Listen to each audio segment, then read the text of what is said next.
E aí galerinha do Mocho Classic França, para mais um vídeo aqui no canal.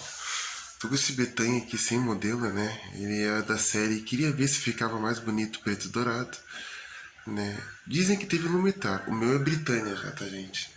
Mas ele tá bem confuso esse motor dele, porque o motor dele é de 99, segundo alguns amigos meus que conhecem melhor da Lumitar, né? E esse motor, a Britânia comprou as patentes da Lumitar em 2001. Então eu tô sem entender, mas vamos deixar do jeito que tá, né? Mas como eu não tenho garra militar, dourado ou preto que seja, né? Eu tive que montar ele com garra britânia, só pra ver se ficava bonito mesmo, né? E não é que ficou. E esse motorzinho, gente, é bem forte. Muito forte mesmo. Vamos ligar então na máxima aqui.